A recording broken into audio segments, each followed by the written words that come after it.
Oke, halo semua. Kembali lagi kita ada soal genetika lagi.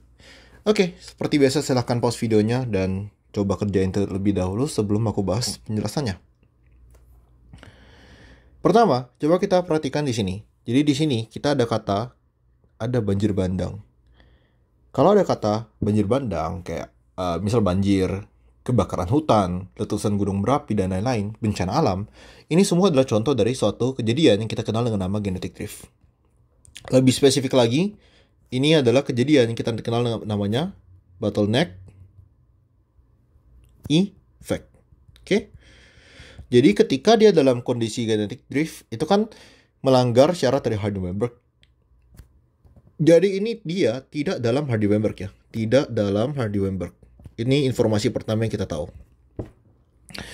Lalu di sini dikasih tahu juga bahwa dia terpaut kromosom X ya. Jadi di mana tadi? Seminggu surut kromosom X. Jadi dia terpaut kromosom X. Ini informasi penting juga. Terpaut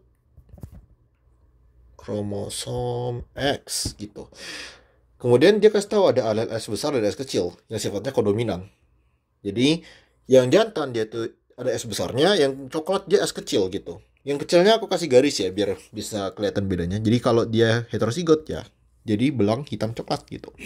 Coba kita bikin di jantan. Di jantan tuh pastikan dia XS besar ya. Mungkin biar lebih gampang bilangnya aku bakal bilang dia itu sebagai S besar atau S kecil ya. Jadi waktu aku bilang S besar tuh berarti XS besar gitu. Eits, ini kenapa? Nah, berarti ini kromosom Y. Terus kalau dia coklat berarti ini ya. Nah, jantan bisa nggak belang hitam coklat? Jawabannya nggak bisa ya. Karena kalau dia belang hitam coklat berarti harus kayak gini ya. Sebenarnya ini bisa ya, tapi ini bukan kejadian yang normal ya. Ini nggak normal di jantan. Karena dia kan berarti kelebihan kromosom X. Kalau di betina S besar, S kecil. Kalau ini heterozigot gitu. Nah, pertama kita langsung ke soal ya. Ditanya frekuensi alel S besar dan S kecil itu sama pada populasi. Jadi, dia minta apa? Frekuensi alel pada populasi.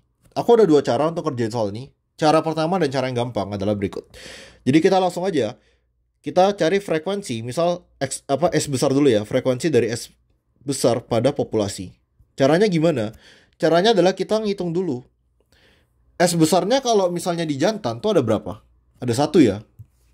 Di sini. Berarti kita tambahin di sini dulu 15. Aku mungkin sambil aku tulis ini biar jelas ya dari mana asalnya. Kemudian di betina yang hitam ini kan dia punya dua kromosom S. Dua alel S besar. Jadi kita masukin di sini. Karena dia ada dua, kita kalikan dua. Ditambahkan dengan ini. Karena dia cuma ada satu yang heterozigot, ini dia punya satu doang kan. Ini kan S besar, S kecil. Karena dia cuma punya satu, kita kalikan satu aja. Berarti kita nggak kalikan apa-apa.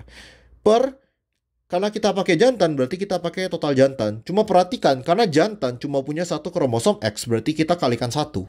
Betinanya, karena betina punya dua kromosom X, kita kalikan dua. Oke. Jadi,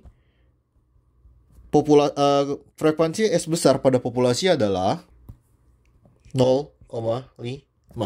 Kayak gitu. Oke, jadi kalau S besarnya 0,5 berarti frekuensi dari si S kecil populasi itu juga 0,5. Oke, jadi yang A ini adalah benar. Ini cara pertama. Kalian boleh pakai cara gampang ini caranya lebih gampang. Cara kedua bisa kayak gini. Misal kalian mau cari pelan-pelan ya satu-satu sekalian kalian misal mau tahu frekuensi alel dari jantan betinanya pada masing-masingnya. Misal kita cari dari ini ya, frekuensi pada jantan gitu. Frekuensi pada jantan itu dia berarti frekuensi misal S besar dulu ya. Pada jantan caranya adalah sama, misalnya hitam ya kan S besarnya ada pada hitam ya, berarti hitam. Hitamnya kan cuma ada satu, berarti dia satu kali aja total jantannya. Kenapa kita nggak kaliin dua pada total jantan? Atau ya langsung aja 50 ya, total jantannya ini ada 50 gitu. Kenapa kita nggak kaliin dua? Karena kan si jantan cuma punya satu kromosom X, jadi kita nggak perlu kaliin dua. Kita langsung aja, berarti 15 dibagi 50 adalah 0,3. Kemudian kalau gitu si frekuensi dari S kecilnya pada jantan adalah 0,7 karena tinggal 1 dikurangi 0,3. Kalau misalnya kita next frekuensi pada betina, itu jadi frekuensi S besar pada betina agak beda ya. Kita pertama dari yang hitam dulu. Hitam punya berapa kromosom X alel S besar? 2 ya. Berarti 2 dikali 20 ditambah yang heterozigot 20 per totalnya berapa? Total betina ada 50. Tapi perhatikan, betina punya 2 kromosom X. Kalau dia punya 2, berarti kita kalikan 2. Maka frekuensi dari si ini, kita langsung aja, ini ada 0,6. Berarti kalau dia S kecilnya adalah 0,4. Oke. Nah, di sini perhatikan bahwa aku ada rumus lagi. Kita boleh cari ini dengan syarat ya. Frekuensi suatu alel pada populasi dengan syarat rasio jantan betina itu dia 1:1. Kayak ini dengan syarat harus 1:1. Ini 1:1 ya, bener ya.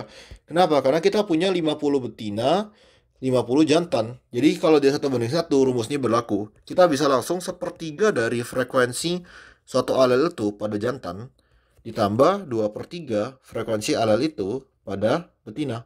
Kenapa rumus ini dari mana asal mulanya? Karena kan jantan punya 1 kromosom X, betina punya 2 kromosom X. Jadi ada 2 di betina, 1 di jantan. Oke. Ini kalau misalnya kita cari juga, hasilnya bakal sama. Jadi 1/3 dari kalau S besar berarti 0,3 ditambah 2/3 dikalikan 0,6. Jadi coret-coret ini kan 0,1, coret-coret ini jadi 0,2. 0,2 kali 2 berapa? 0,4. 0,4 tambah 0,1 adalah 0,5. Oke, jawabannya sama aja ya. Ini sama aja jawabannya. Oke, kita udah bahas. Jadi aku udah kasih 2 cara. Oke. Ingat, cara kedua cuma berlaku ketika rasio jantan dan betina itu 1:1. Kita langsung ke B. Fenotip belang hitam coklat pada jantan mengalami kepunahan sementara akibat bottleneck effect dan akan kembali muncul di generasi selanjutnya. Ini salah ya, karena kenapa? Jantan tidak bisa dapat hitam si belangnya. Kenapa? Dia butuh, sebenarnya bisa, jantan bisa aja mendapatkan, tapi harus dalam kondisi tidak normal. Normalnya jantan tidak akan ada yang belang hitam coklat. Dengan asumsi terjadi perkawinan acak, frekuensi alel S besar pada hewan jantan sama dengan alel S besar pada hewan betina generasi selanjutnya. Nah, di sini kita perlu ketahui dulu bahwa pada kasus pelanggaran Hardy-Weinberg terpaut kromosom X itu tidak segampang itu. Di sini aku ada grafik. Jadi grafik ini menunjukkan ketika ada pelanggaran dari Hardy-Weinberg pada satu alel yang terpaut kromosom X. Aku ada video lain yang menjelaskan lebih detail tentang tabel ini, tapi di sini aku menjelaskan secara sederhana. Kalau di grafik ini, jadi kita bisa lihat bahwa frekuensi alel tuh akan terus saling berubah sampai kemudian mereka bertemu di tengah-tengah, yaitu ketika mereka mencapai di frekuensi populasi. Satu hal yang ingin aku point out di sini adalah perhatikan bahwa dia membutuhkan beberapa generasi. Jadi nggak langsung satu generasi bisa bakal langsung dalam Hardy-Weinberg ya. Oke, jadi setelah satu generasi dia nggak dalam Hardy-Weinberg. Kemudian beberapa generasi selanjutnya mereka tuh sulit banget kemudian sampai dia menjadi di kondisi Hardy-Weinberg. Jadi ketika frekuensi pada jantan, jadi frekuensi misal X besar pada jantan tuh sama dengan frekuensi S besar pada betina, itulah kondisi di mana mereka dalam Hardy-Weinberg. Tapi sebelum kondisi ini tercapai, berarti mereka masih melanggar Hardy-Weinberg. Oke, ini jadi jawabannya salah. Kita butuh banyak generasi. Satu generasi aja nggak cukup. Kesetimbangan Hardy-Weinberg akan terjadi pada generasi selanjutnya apabila populasi yang tersisa mengalami perkawinan acak, tidak terjadi mutasi, tidak ada migrasi, dan tidak ada seleksi alam maupun genetic drift. Seperti aku bilang, jadi ini kan semua yang dibilang di sini ya. Jadi apabila populasi ini ada perkawinan acak, tidak terjadi mutasi, tidak ada migrasi, dan tidak ada seleksi alam maupun genetic drift, ini adalah syarat apa? Ini adalah syarat dari Hardy-Weinberg. Tapi perhatikan di sini, kalau misalnya ya tidak sesimpel itu, kita butuh beberapa generasi, nggak mungkin satu generasi aja dia langsung dalam Hardy-Weinberg. Jadi ini jawabannya adalah salah. Oke, sekian pembahasan soal hari ini.